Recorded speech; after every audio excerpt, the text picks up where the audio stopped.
transcript. So in-interview siya, tinanong si Marcos Jr., si Bangag-Bangag na Adictus Benedictus. Bangag de paraning ng Jutang Genimes. Okay? Kung ano daw ang masasabi niya dito sa PIDEA Leaks na to. Listen. Hirap namang bigyan ng importansya yan. You know, this fellow is a professional liar. At parang jukebox yan eh. Kung ano yung hulog mo na, basta maghulog ka ng pera, kahit anong kantang gusto mo, kakantayin niya. Pero humingi. Tingnan mo na lang ang kanyang record. Wow, tingnan mo na lang yung kanyang record. Okay, so ad hominem, okay, ang tira niya. Ibig sabihin, tinitira niya si Morales ng kanyang yung mga issue na irrelevant dito sa expose natin na minsan si Marcos Jr. ay suminghot ng polvoron. Ito ang eksaktong ano niya actually. Okay, ang sabi ng reporter sa kanya, Mr. Bangag, may comment po ba kayo doon kay Agent Morales? Ano pong masasabi ninyo? Ang sabi ni Bangag Jr., mahirap, di ba, narinig nyo kanina, mahirap naman bigyan ng importansya yan. You know, this fellow is a professional liar. At parang joke box yan. Kung anong ihulog mo, basta maghulog ka ng pera, kahit anong kantang gusto mo, kakantahin niya. Kaya walang saysay. Tignan mo na lang ang kanyang record. Tignan mo na lang ang kanyang record. May kaso siya na false testimony. Ayan. Ayan, ganyan ang sinasabi niyang false testimony. Gumagawa ka naman ng kwento. Ayan, ganyan. Ilan bang mga, marami siyang history na kung sino-sino sinasangkot, kung saan-saan pa, yung doon, iyan ang hanap buhay niya yata, okay? Kaya professional liar ang tawag sa kanya. Alam mo, alam mo na, tama si, si Agent Morales na nakakaawa o napaparaning na si Marcos Jr. Alam mo, ang daming loophole sa kanilang mga statement, magsimula dun sa Senate hearing, tapos dito kay Bangag Jr. Sabi ko nga palangga, ang pagtira, okay? Ang pagtira nila kay Morales ay talagang to discredit him. Alright? Yung mga issue na nakaraan na sa kanyang trabaho na ipiniliwanag naman niya. Diba? At least hindi siya convicted. Katulad mo, katulad ng pamilya mo na nasa record, di ba? Kaya tayo na budol talaga tayo dito. Yung pag-record ng pagdanakaw, pagsisinungaling, di ba? Kung talagang, okay, ganito Marcos Jr. ha, Bangag, Ngiwi. Di ba powerful ka? Di ba ganyan ang ano yung ginagawa nyo ngayon? Naghihilig kayo ng ninindak, ng haharas, yung mga maisog rally, pinipigilan ninyo. Powerful pa kung nagsisinungaling. Si Morales, ang malaking katanungan sa lahat, bakit hindi nyo kasuhan na siya ay nagsisinungaling, na siya ay nag-invento ng pangalan na nilagay niya dyan sa pre-op, authority to op, in 2012 kasi pilano ni Morales na what? Na para pagdating, na kasi yung datingan kasi ng mga bangag, yun, ganun talaga pag mga bangag talaga eh. Ang datingan ng bangag, parang nag-invento si Morales ng ganung papel na luma, na may puncher, na na-file, na nakalagay sa blue folder, na bigla na lang yan nilagay ang pangalan ng dalawang Adictus Benedictus, si Maricel at saka siya. See? Kung yan ay inimbento ni Morales. So, ibig sabihin ba si Morales ay isang pinakamalaking, dapat sumikat si Morales ay isang manghuhula? Kasi nalaman na-predict ni Morales in 2012, di ba? Or, na-predict na, sige, isulat ko to si Maricel na Adictus Benedictus at saka si Marcos Jr. Kasi sa 2022 siya magiging presidente. Bangag kasi kayo, bangag. Kaya talagang deny to death. Pero kung sinasabi ninyo ay most powerful kayo, at yan naman ang portrayal, at yan ang ginagawa ninyong pangaras, bakit hindi nyo kasuhan si Morales patungkol dyan sa paggawa? The same na hamon ko, nakasuhan mo ako, Marcos Jr., at si Lisa, na kayong dalawa, at kasabwat sila, Teddy Boy Locsin, marami, nakasabwat kayo sa kidnapping. Kasabwat kayo sa Turkey sa pagdukot ng mga bata. Okay? Pero set aside muna natin yan, mga palangga. Kasi bonggang-bonggang issue yan, one at a time. Okay? Ito, di ba? Ang sabi mo, ano tawag dito? Ayaw mong bigyan ng ng pansin. Ayaw daw niya bigyan ng pansin ng Jutang Genimes. Okay. Ngayon, mga kababayan, ayaw niya bigyan ng pansin, pero naiisip niya at mukhang nanonood siya.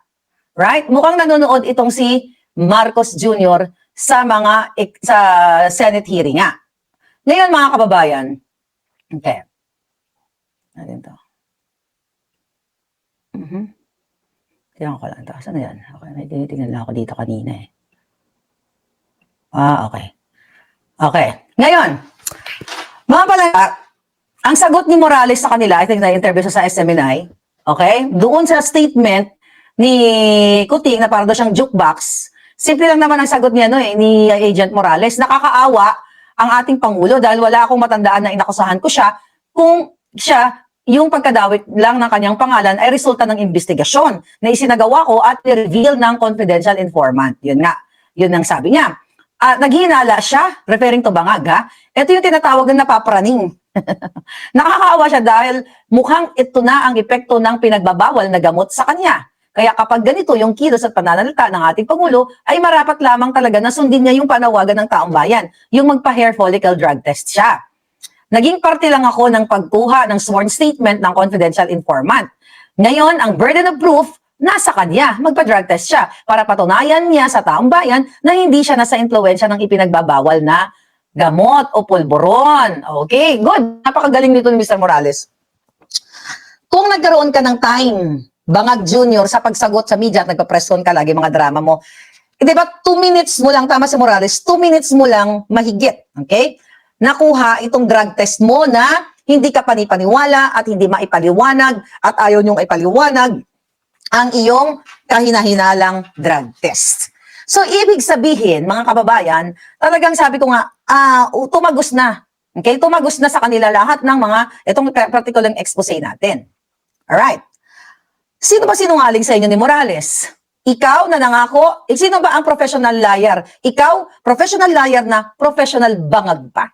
Yung kadyutahan mo na nangako ka na 20 pesos per kilo ng bigas, hindi ba isang malaking kasinungalingan yan na sinabi mo pag nakaupo ka, magiging 20 pesos per kilo ng bigas? Ang sinabi mo na kapag naupo kang ginayupak ka, na uuwi, na ang mga OFW ay babalik na sa kanilang pamilya, anong ginawa mo? Ha? Asan ang mga OFW? Lalong umaalis sa bayan dahil hindi na makabili ng pinangako mo na bigas na magiging 20 pesos per kilo 20 pesos per kilo. Ikaw ang professional liar at bangag ng sinabi mo nung in-interview kita, natututukan mo ang agriculture. Di ba? Ang sabi mo, dati tayo, nung panahon ng tatay ko, ang mga karatig bayan natin ay nag-aaral dyan sa IRI, sa Los Baños, chuchu-chuchu, palaguin natin ang ating ekonomiya, pag ikaw ang nakaupo sa agriculture. Anong ginawa mong bangag ka? Di ba hinubas mo ang pera at ang agricultural smuggling ay pinamayagpag mo dahil ikaw mismo, ang asawa mo, ang bayaw mong si Martin Araneta at si Michael Ma, lahat kayong hinayupa kayo, ay nagninegosyo sa smuggling. Ikaw ang protector. Ikaw na bangag ka. Sino ang sinungaling sa inyo? Ang pagsisinungaling mo na ikaw ay graduate sa kolehiyo ng degree, isang professional bangag liar. Yan ang isang kasinungalingan mo na undergraduate ka. Yung pagsisinungaling mo pa lang sa tao na, alam mo, simple lang yan Bakit hindi mo masagot ng yes or no? Nagpupulburon ka ba o hindi? Hindi mo masagot, ngingiti-ngiti ka. Kaya aatakihin nyo ngayon ang nagsasalita dito, katulad ni Morales, na ginawa lamang ang trabaho niya noong 2012. It just so happened na sa yung team leader at ikaw nung gabing yun ay bangag na bangag ayon sa informante, kasama yung isa pang bangag na si Maricel na chinukchak, okay, ng magkapatid. Chinukchak Chenes dahil magjowa sila, alangan naman sila tsuktakan. Di ba? Ayang si Maricel, ex niya, ang si Martin Araneta, at pati yung kapatid nila na parang si Charis. From the LGBT. Wala tayong issue sa LGBT. Imagine mo, tinuhog nila si Maricel na magkapatid. At ayon sa ating informante, mga sinungaling tayo kayo, mga hayop kayo, ang nagturo kay Maricel para magdurog ay itong si Martin Araneta na kapatid ni Lisa. At kayo lahat, at pati si Martin, hinubas ang pera ni Maricel dahil sa kabangagan ninyo. Ngayon, sino ngayon ang sinungaling? Sino ngayon ang sinungaling? Dahil naibalita naman na si Maricel ay naging biktima nga nitong pagdurog. Pero ikaw, mas malupit. Dahil senador ka na noon, hanggang ngayon ay nagpapakabangag ka. Sino ang jokebox sa pinagsasabi mo? Bakit hindi mo pa imbestigahan? Kung talagang totoong na may naguhulog ng pera na parang jokebox kay Morales. O kayo ang naguhulog ng pera sa mga, sa mga namamagitan para i-bribe si Morales. Diba? Binanggit ni Morales ang tungkol sa CCTV. Na kung saan may pumunta sa kanyang tao, okay, na kinukumbinsi siya na wag nang tumuloy sa Senado. wag nang tumuloy sa Senado kasi babayaran na lang ni Lisa Canas na asawa mo, Lisa Kidnapper. Okay? Ang nangyari sa testimonya, based sa testimonya ni Morales, may pumuntang tagapamagitan na lalaki, okay? Okay, yung lalaking yun pumunta sa bahay na nahagip ng CCTV, then tumawag sa telepono dun sa isang lalaki na kinausap ni James Kumar, na si James Kumar naman ay tinawagan ni Lisa para areglohin si Morales. Kung si Morales ay jukebox, parang jukebox na pwedeng hulugan ng pera, dapat tinanggap na ni Morales yung alok na name it kahit ano, kahit panalo sa loto at kung ano pa. Baka US visa in-offer pa. Kasi si Lisa magaling na fixer yan. Oh, magaling na fixer yan, ginayupak na yan. Na maraming pinifix yung julol na yan. So ganun pa man, kung tingnan natin mga kababayan ha, yung sinasabi ni Marcos Jr. na parang jukebox si Morales. Alam mo, kung si Morales, I hope mailabas niya sa Senate, no? Yung CCTV. Okay? I hope mailabas siya ng bonggang-bongga doon kung papayagan ng Senate kung talaga bang meron. Hindi ko pa napanood yung interview niya doon kay ka Eric kasi na borlog ako, nag-sleeping beauty ako. Okay, tapos nakita ko ang daming message. Ang daming nagpapamama. Miss Marlica, are you okay? Kayo naman, nag-rest lang. Nag-rest day lang tayo. I'm okay palangga. But thank you. So, kung si Morales, tignan nyo to mga kababayan, ha? Lahat ng unang punto, kung si Morales ay mukhang pera, hindi na natin siya nakita doon sa Senate sa second time around, sa second hearing. Kasi tinawagan na siya, ang sabi niya, tumawag si Lisa kay Kumar, at si Kumar tumawag doon sa isang tao, sa kaibigan. Pikoy ba yun? Oh. Huwag na natin i-highlight yung dalawang pangalan, ang i-highlight natin si Kumar at saka si Lisa. Okay, tumawag doon, tapos may pumunta, ito kunyari, ito yung lalaki na pumunta sa bahay ni Morales, pumunta sa loob ng bahay ng bonggang-bongga, o pare, ito, sabi daw ni, ito si Tarpulanong isa, ito si Tarpulano, okay? Ako kunyari si Morales, o pare, huwag ka na magsalita, kasi sabi ni Tarpulano, babayaran ka na lang daw, tutulungan ka na lang daw, tapos sabi nito, ano ba gusto mo? O, tapos sabi naman ni Morales siguro, hindi, ayoko magbigay ng words kasi kunyari lang tayo dito, nag-acting. Ngayon, ang sabi nito, o sige ha, tatawagan ko to ha, mag-uusap kami, pakikinggan mo. So itong dalawang to nag-uusap sa video, FaceTime. Okay? Yan ba yun na sabi ni Morales? FaceTime. Tapos ako si Morales, nakikinig lang ako. So itong dalawang to nag-uusap, sabi nito, pare, kumbinsihin mo na yan si Morales. Kasi tinawagan ni Lisa, ni Lam, si Kumar para areglohin. Huwag na siyang tumuloy sa Senado. Ako si Morales tahimik. Parang yun na naging eksena. Ngayon, kailangan mapanood ng taong bayan kung totoo ba na may video. Doon mapapatunayan ni Morales kung siya ay nagsasabi ng katotohanan. Kung siya ay gumawa lang ng kwento. At I hope nga payagan ng Senate ni Bato na ma-play yun sa May 13. Kung meron nga. Di ba? Kung meron nga. So ngayon, mga kababayan, the fact na si Lisa, at yan talagang fixer hayop, yan talagang demonyo sa pinakademonyong bibaitang yan, na tumawag kay Kumar, at dito sa dalawang taong ito para areglohin si Morales, bakit sila tumawag kung nagsisinungaling si Morales? Ano ang bigat ng pasabog ni Morales? Napakabigat. Kasi, totoo. Bakit hindi nila kasuhan si Morales? Kasi hindi sila mananalo. Kasi, sabi nga, ang pinakadepensa ni Morales ay ang katotohanan. It's the same thing na depensa ni Glenn Chong na pag-akusan niya, pagtestigo niya na si Lisa at si Marcos Jr. ay nakipagsabuatan sa Smartmatic. Di ba powerful sila? Bakit hindi kasuhan si Glenn Chong? Dahil iyan ay, what? Criminal case. Di ba? Libel, o ano pang pwedeng ikaso sa kanya. Bakit hindi kinakasuhan? Bakit ako hindi kinakasuhan ni Lisa? Inaakusahan ko siyang nangidnap siya ng mga minor de edad sa Turkey gamit itong mga kasabwat niya sa gobyerno, sa immigration, DOJ, sa DFA. Bakit hindi niya kasukasuhan kung yan ay walang katotohanan? Takot. Ha? Duwag. Ang alam lang nila, manggurgor, mangharas. Yan ang katotohanan. Ibig sabihin, mga kababayan, bangag nga, sabi ni Jimos Flores. Miss Arlene Macabenta, hello. Okay. Bangag na bangag nga. Kasi kung ako na inakusahan, okay, na ganyan, na kiniklaim ko na super powerful ako, na syempre ayaw mo masira yung iyong di ba? Ang iyong, at saka yung pag-akusay sa'yo na ikaw ay sumisingot na ipinagbabawal na gamot ng pulburon, isang malaking kasiraan yan kung yan ay hindi totoo. Pero dahil totoo, nakikita sa manifestation ng bunganga ni Marcos Jr., ngayon humingiwi na ng bonggang-bongga, kaya ang gawin na lang lapang ngiti-ngiti, hindi natin bibigyan ng importansya yan, dadadadada. Pero nanood ka. Bakit siya nanood? Kung hindi, walang weight, walang substance, walang importansya, okay? Hindi dapat bigyan ng importansya. Bakit alam na alam mo yung sinabi ni Jinggoy doon sa Senate hearing? So nagkausap kayo ni Jinggoy, itinimbre niya sa'yo? Alam na alam mo eh. Alam na alam mo kung paano atakihin, okay, si Morales nung kaalyado mong Jinggoy.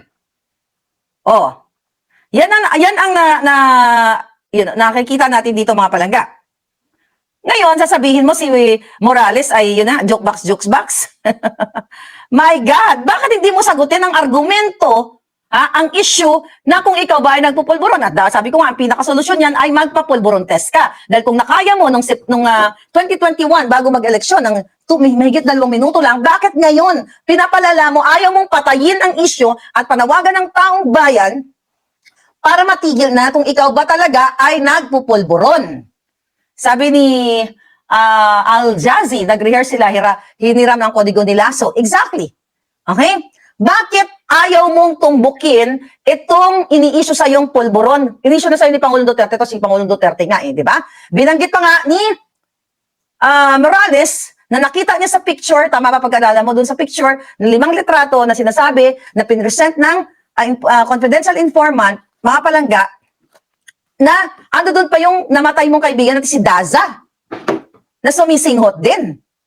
O imagine mo yung kaibigan mong namatay na, nando doon daw sa picture, sa ngalan ng kaibigan mong natsugi na.